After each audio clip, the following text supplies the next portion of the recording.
Kanye West et Justin Bieber ensemble dans un rituel aux allures de messe qui prie pour expier les péchés de Marilyn Manson, qui me semblait pas trop être du genre à croire en Jésus, hein. Alors soit ça y est, c'est la fin du monde, on y est et adieu à tous, hein, ou alors c'est une scène de la future suite de Dune dans laquelle on nous présente enfin une grande maison inédite, la maison Camoulox.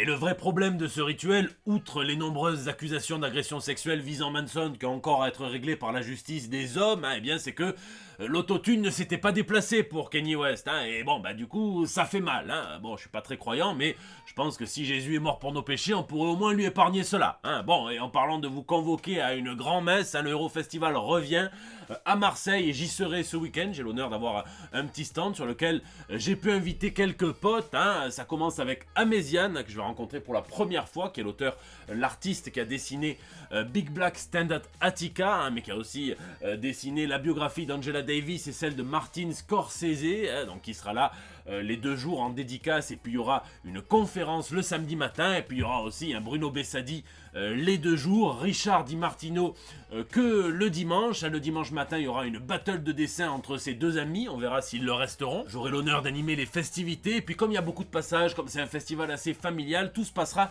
sur le stand directement, où je proposerai en 1v1, 1v2, 1v3, des petits blind tests, petites questions, des surprises, vous verrez, avec quelques petits lots à la clé, voire même peut-être des gros, mais il faudra le mériter, hein. Donc si le cœur vous en dit, n'hésitez pas à passer, et puis sinon, eh bien en attendant, ici votre fidèle commis des comics, vous êtes dans l'émission qui fait le tour de l'actu de l'industrie du comic book et de tous ses dérivés, c'est le 321e JT Comics. Je sais pas si vous avez vu, mais il y a le fameux grand patron d'Hollywood, hein, ce gay juif, un peu reptilien, un peu Illuminati, un peu pédophile, hein, qui doit être en train de se régaler avec un espèce de Super Smash Bros qu'on a conçu spécialement pour lui. Alors dès qu'il choisit un personnage, il appelle l'agent de Chris Pratt, quoi, hein. Hop, Super Mario, allô, Garfield, je veux Chris. Ça m'étonnerait pas qu'on apprenne que Ryan Reynolds s'est malheureusement blessé avec 2 balles dans la tête, et que du coup Pikachu revient à Chris Pratt aussi, hein. Bon, nous en attendant, et en un éclair, passons tout de suite aux news de la semaine. S'amuser. Bon, si t'es pas du genre à vouloir ressembler à un mi dans le nouveau Facebook de Marco, qui d'ailleurs ne doit même pas avoir de compte, hein, pour son nouvel univers de la mort, puisqu'en général les bons dealers ne touchent pas à leur merde, eh bien Meta Parka et part plutôt pour une croisière Disney, hein, puisque eux aussi veulent essayer de brouiller les frontières entre le réel et le fictif, mais dans un autre genre. Ils vont embaucher des acteurs du MCU pour offrir un petit bout inédit de l'univers ciné Marvel à tous les croisiéristes qui embarqueront sur le Disney Wish à partir de l'été prochain. Alors le Disney Wish ça n'a rien à voir avec un bateau que tu achèterais 3 € sur un site chinois et que tu recevrais 40 jours plus tard, non, c'est juste le paquebot, le dernier, hein, le plus beau paquebot de croisière de Disney, un parc d'attractions flottant. Les restaurants seront conçus spécialement pour accueillir des spectacles live à la Broadway et puis des spectacles enregistrés en différé.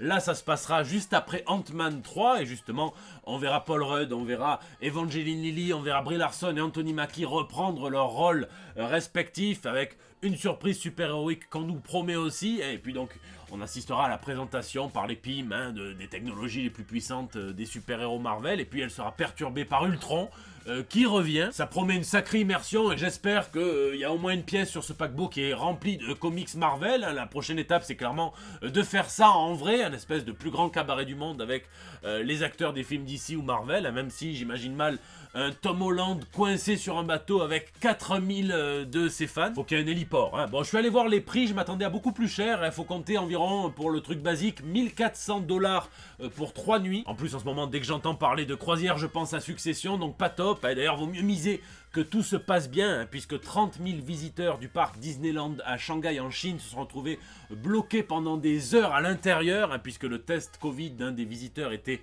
positif. Vous allez me dire, rester bloqué des heures dans un parc Disney, c'est à moitié ce qu'ils étaient venus chercher, hein, c'est pas faux, mais l'attraction à la fin, généralement, c'est le Space Mountain, hein, pas le Space Coton-Tige cloison nasale. Bon, apparemment, personne n'était contaminé, mais si le même délire arrive sur une croisière, ça peut être un bon scénario de film d'horreur, hein, si Danny Boone ne s'en mêle pas. Snyder Cut. Vous le savez, qu'il s'agisse d'un NFT dégueulasse, d'un coup de main demandé à Gérald Darmanin ou de la dignité d'un socialiste, tout a un prix, pas spécialement en dollars, même la fameuse Snyder Cut, qui a été réclamée, invoquée par des milliers de fans du réalisateur et de sa vision de l'univers DC, notamment sur Twitter, qu'ils ont pris littéralement pour une planche de Ouija en ligne. Games Radar a sorti une interview un petit peu claquée où il demande à Snyder s'il pense qu'un autre réalisateur pourrait mener à bien un Justice League 2 par exemple. Il dit que ça ne lui était jamais venu à l'esprit mais qu'il pense que non. Mais l'interview la plus intéressante en réalité c'est celle d'Ava DuVernay, la scénariste qui va se charger d'adapter les comics Vertigo, DC, DMZ et Naomi en série télé, qui était chargée d'écrire avec Tom King le scénario du film abandonné par la Warner New Gods de Jack Kirby, qu'on célèbre un petit peu aujourd'hui quand même puisque c'est la sortie en France des Éternels qui établit un triste record, c'est celui d'être le moins bien critiqué de tout l'univers Marvel depuis 2008, moins bien que Thor 2. Bon, après on sait ce que c'est les critiques, je vous laisse me dire d'ailleurs dans les commentaires sans spoiler puisque j'y vais un petit peu plus tard cette semaine ce que vous avez pensé du film si vous l'avez vu. Eh bien on a appris que New Gods a été annulé car, je cite, Warner Bros ne souhaitait pas approfondir une certaine partie de la mythologie de cette œuvre par rapport à certaines choses qui se déroulaient dans un autre film dans ce même monde. Alors on aura compris que il ne peut s'agir que de la Snyder Cut, les New Gods ça se passe sur Apocalypse, la planète de Darkseid, et c'est étrange que Warner Bros qui est désormais prêt à nous filer 28 Batman, 19 Flash et 13 Superman recule pour cette raison-là. Je trouve ça dommage aussi que les New Gods aient été un des dommages collatéraux de la Snyder Cut, mais il y a eu d'autres annulations. J'espère que quelqu'un aura l'audace de reprendre le projet un jour. L'araignée vampirisée. Bon, j'ai ma petite théorie pour Spider-Man No Way Home, c'est pas 3 Peter Parker qu'on va voir, c'est 3 Tante May, tellement chez Sony ça fuit de tous les côtés, c'est Tena qui va récupérer les droits sur Spider-Man, je vous le dis. Et c'est dommage puisque ça crée des crispations entre les fans de ce personnage emblématique qui mérite sa popularité, qui dure d'ailleurs depuis 1962, c'est un signe, les fans qui sont trop enthousiastes parfois, qui en parlent énormément et qui agacent ceux qui sont un peu moins fans, voire qui s'en foutent royalement et qui en entendent parler tout le temps. Ça me fait penser un petit peu au débat sur les religions qui monopolisent la parole publique en France, alors que la moitié des Français se revendiquent apparemment sans religion, sans balèque. Et bien là on a vu ces fans hardcore aller bombarder toutes les nouvelles vidéos de Sony Entertainment de pouces rouges et de commentaires pour dire que c'est le trailer qu'on veut, c'est le trailer qu'on veut. Ça prouve que c'est pas une histoire de DC, de Marvel, de Snyder Cut, c'est juste Internet qui tend à favoriser certains comportements toxiques et contre-productifs. Peut-être d'ailleurs qu'on devrait remplacer les bulletins de vote par des pouces rouges et qu'on aurait moins d'abstention aux élections. Attends, il y a eu plein de fuites, on sait pas si c'est vrai, c'est faux, c'est vrai que ça a l'air vrai, mais c'est de mauvaise qualité, puis j'ai pas envie de vous spoiler donc j'en parle pas. Il y a même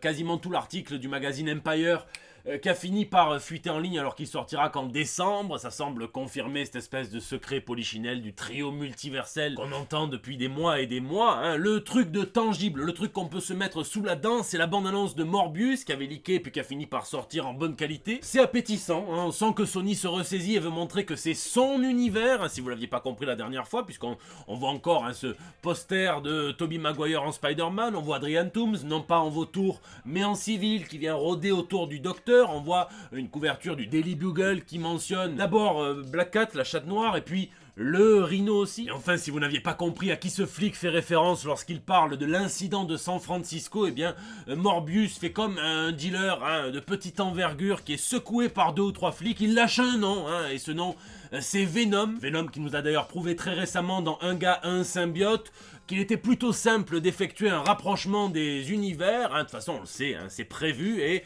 Sony aligne ses étoiles, bande ses muscles, et la bande-annonce de Morbius fait déjà plus envie que les bandes-annonces de Venom, et tout simplement parce que on sent l'essence des comics, mais c'est pas un gage de 100% de réussite non plus, donc il me tarde de voir, et je vous laisse me dire ce que vous en pensez dans les commentaires.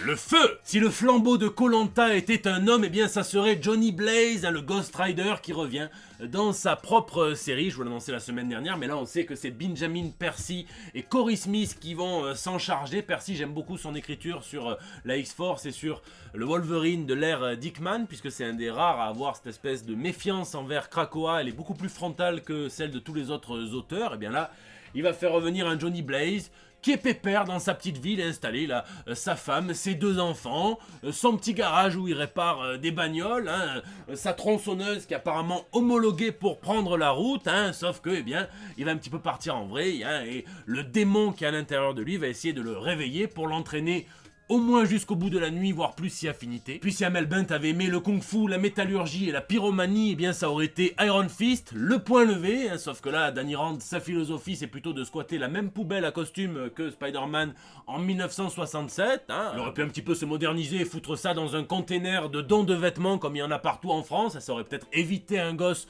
de se retrouver en costume de gardien de Squid Game pour Halloween. Donc Danny Rand abandonnerait son rôle d'Iron Fist. Hein. Peut-être qu'il a tout simplement eu le temps entre 2 katas de se prendre un abonnement Netflix et de regarder justement celle de sa série qui était pas oufissime mais pas non plus à tout à jeter, hein, souvenez-vous. Quoi qu'il en soit, on va avoir droit à l'intronisation d'un nouvel Iron Fist par Alyssa Wong et Michael YG, je sais pas comment on le prononce, hein, sauf que là apparemment il y a toute une histoire. On ne sait pas s'il va tirer son pouvoir de tout le folklore et du dragon de Kunlun et tout ça, ou bien d'un autre trip, un délire un petit peu bizarre, genre le dark web, ou alors c'est peut-être l'ancien gérant de ce club là, dont le nom ne me revient pas alors que j'étais sur le point de vous le sortir. Source d'abondance. Plein de nouvelles excitantes à propos des comics papier. On commence avec une petite polémique puisque Legendary Comics va lancer une campagne de financement participatif pour adapter le film, le nouveau film de Dune de Villeneuve, en bande dessinée. Ça sera Lila Sturge et Drew Johnson qui s'en chargeront avec des couvertures de Bill Sienkiewicz qui revient à l'univers alors qu'il s'était déjà essayé à Dune quand c'était Marvel qui avait tenté l'aventure dans les années 80. Hein. Vous savez, Dune c'est une œuvre qui est avalée en permanence par le ver de sable de la pop culture. Problème, on parle là d'une filiale de Legendary Entertainment, Legendary Pictures, qui ont eu les reins assez solides et l'oseille nécessaire pour financer le Dune qui vient de sortir, 165 millions de dollars. Le second opus vient d'être annoncé, donc rebelote, hein, mais il n'y a plus personne pour essayer de trouver les quelques milliers de dollars nécessaires pour financer le comics, les artistes, les éditeurs et tout le monde qui travaille dessus. Alors, il se justifie en disant oui, mais vous inquiétez pas, ça sortira après dans les librairies. Mais là, c'est la seule solution de faire un Kickstarter si on veut proposer tous les petits goodies, les petits prints qui sont offerts en stretch goal. Alors, c'est la seule solution, effectivement, si on choisit d'ignorer toutes les autres, hein, qui serait d'allonger l'oseille nécessaire pour le faire sans faire appel au peuple. Mais bon, on va pas non plus trop les charger, puisque c'est pas la première entreprise multimillionnaire, et je crois que je suis gentil, à venir emprunter ces voies qui sont plutôt réservées aux artistes modestes. On enchaîne avec une nouvelle qui vaut tous les millions du monde, puisqu'on va littéralement parler du comic book le plus important du monde. C'est son titre, hein, et forcément, quand il y a des superlatifs, le sorcier de Northampton est impliqué dans l'affaire. Alan Moore revient plus ou moins aux comics avec cette anthologie de 300 pages environ qui est là pour essayer d'écrire, d'aborder l'extinction que nous sommes en train de vivre actuellement et la crise climatique que nous sommes en train de vivre aussi et qui altère d'ores et déjà la biodiversité. Des scientifiques, des comédiens, des artistes s'associent pour cet ouvrage qui est publié par une fondation qui veulent vraiment être dans le concret sur leur site. Il y a des barres de progression, de pourcentage, de fonds pour ouvrir des réserves à tel ou tel endroit du monde. Et en réalité, il s'agira d'un Alan Moore inédit que dessinera Melinda Gebbie, avec laquelle il avait déjà fait le Fille perdue, demi-molle puissance 1000. Puisqu'évidemment, l'ouvrage, je me le suis pris. Il y a Yoko Ono, Ricky Gervais, Patrick Stewart, Ian McKellen, Andy Serkis, Dominique Monaghan, il y a tout le Seigneur des Anneaux, ils sont là. Hein. Du côté des artistes, vous avez Ariella Cristantina, Cliff Chiang, Brian Azzarello, Peter Milligan et j'en oublie plein. Et comme je vous ai dit, je vous en reparlerai. Hein, et si on veut parler de progression fulgurante, hein, je demande Elsa Chartier, l'artiste française qui est super bien implantée dans l'industrie de la BD américaine, hein, qui a annoncé, pépère, un projet avec Monsieur Tom King, après Matt Fraction et tous les autres. On n'en sait pas grand chose pour le moment, est-ce que ça sera sur Substack, pas sur Substack, mais en tout cas, rien que ça suffit pour s'enthousiasmer. Hein. Et puis d'ailleurs, l'industrie du comic book est peut-être en train de se révolutionner, puisque pour la première fois, un syndicat a été formé par des employés d'Image Comics, c'est quand même le troisième, on va dire, plus gros éditeur américain. Alors on n'est plus sur la lutte initiale que la lutte finale, puisque les créateurs de comics, dessinateurs et tout ça ne peuvent pas former de syndicats puisqu'ils sont souvent en freelance et que les freelance, selon la loi ricaine, ne peuvent former que ce qu'ils appellent une guilde, comme la guilde des scénaristes de films par exemple, là, qui avait fait la grève en 2015-14, je sais plus, quand ils nous avaient écourté toutes nos séries, ils nous avaient pris en otage. C'est très bien reçu par tout le monde et on verra ce que ça donne. Lisez, cette semaine je me suis fait plaisir, je me suis pris des baffes, notamment avec ce bêta rebuild de Daniel Warren Johnson, qui livre peut-être ici son meilleur boulot, hein, donc le récit de la reconstruction du Corbinite, hein, et Daniel Warren Johnson, il est très bon pour alterner des séquences d'action complètement survoltées, hein, il sait très bien les dessiner avec des moments où il laisse un petit peu la fragilité des personnages s'exprimer, et ça j'adore ça, et là on en a vraiment besoin, ça vous le savez si vous avez lu Murder Falcon. C'est un artiste qui a un style visuel extrêmement marqué, d'ailleurs Panini l'a gâté avec ce grand format qui laisse bien respirer son art, et en parlant de grand format, hein, il y a l'autre claque que je me suis pris, c'est avec le Silver Surfer Requiem, hein, j'avais oublié, hein, alors que je le sais, que Straczynski, putain, c'est un des plus grands auteurs de comics de son époque. Ça aurait pu s'appeler Silver Surfer The End, à la manière des récits qu'avait sorti Marvel sur les derniers temps avant la mort de certains de leurs super-héros, le Punisher avec Corben et Ennis par exemple. Et il y a un tour de force, hein, puisque la mort d'un super-héros dans les comics, c'est un petit peu comme un rat d'1,88 m sur les trottoirs de Marseille. La première fois, ça vous choque quand vous en voyez un, et puis vous finissez par vous y habituer, ça vous fait plus grand-chose. Et bien là, il parvient quand même à éviter tous les écueils et à faire une œuvre qui est super bien écrite, merveilleusement dessinée par Esad Ribic. Et j'aimerais presque que ça soit en continuité, hein, si le Silver Surfer devait avoir une fin, que ça soit celle-ci, hein, et en plus là on peut profiter de ces planches avec un format qui est encore plus grand que le bêta rebuild. D'ailleurs Panini, je pense que vous avez un petit peu le seum que je puisse prendre vos deluxe à une seule main, donc vous sortez plus que des ouvrages qui ont des formats longboard. Et puis je me suis fait plaisir avec une petite lecture thématique, la biographie d'Ed Gein, le tueur, hein, qui a été financé sur Kickstarter par Harold Chester et Eric Powell, hein, créateur de The Goon. C'est un tueur fascinant puisqu'il a révolutionné la manière dont les Américains s'amusent à se faire peur, hein, puisque avant, pour se faire peur, c'était des communistes, des araignées géantes, des monstres, un petit peu les trois, des aliens aussi. Un mec a donc fini par découper la peau de ses victimes pour s'en faire un masque et même tout un habit corporel. Ça a donné Psycho, l'adaptation qu'en a fait Alfred Hitchcock, ça a donné